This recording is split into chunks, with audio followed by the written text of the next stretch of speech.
সাংস্কৃতিক শোভাযাত্ৰাৰে উখল মাখল পশ্চিম নলবাৰীৰ শোলমাৰাত অৱস্থিত নীলকান্ত মজুমদাৰ জাতীয় বিদ্যালয়ৰ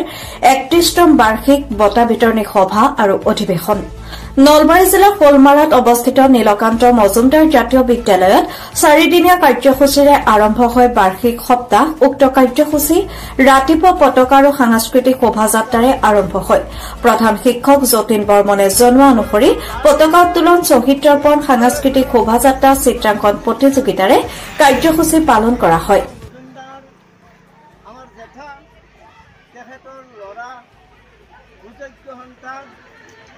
ৰমণী মজুমদাৰে স্থাপন কৰিছিল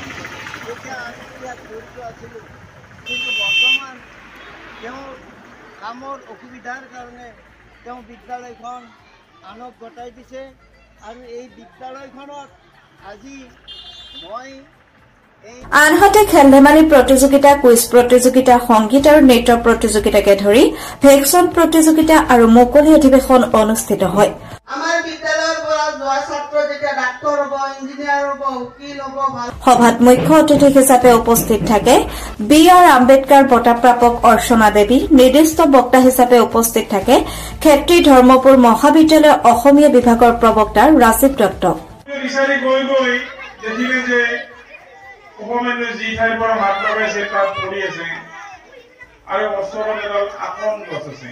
আসন গছৰ পাত যে আসন গছৰ পাত যদি খোৱা যায় তেনেহ'লে চকুৰ অন্ধ হৈ যায় বুঢ়ে ক'লে যে তুমি মোৰ আদেশ পালনে কৰিছা আচলতে তুমি মোৰ পৰীক্ষাত উত্তীৰ্ণ হৈছা যে তুমি মোৰ ছাত্ৰ হিচাপে তোমাৰ যোগ্য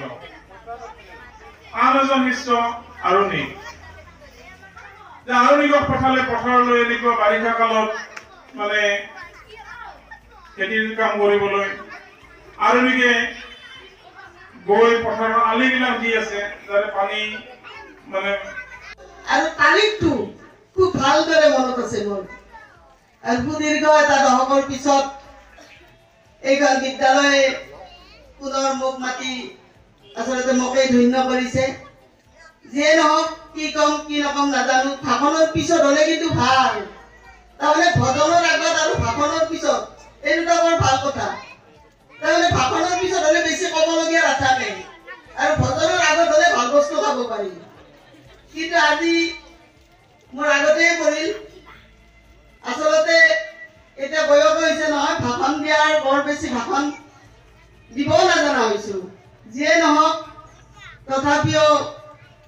আইসকলক দেখি ভাল লাগিছে এইকাৰণে আচলতে মই মাতৃ সন্মিলনৰে ভাষণ দিয়া মানুহ যদি মাতৃ সন্মিলন অকলে থাকে তেতিয়া মই ভাষণ দি ভাল পাওঁ তাৰমানে মাকসকলক গালি পাৰি অলপ ভাল পাওঁ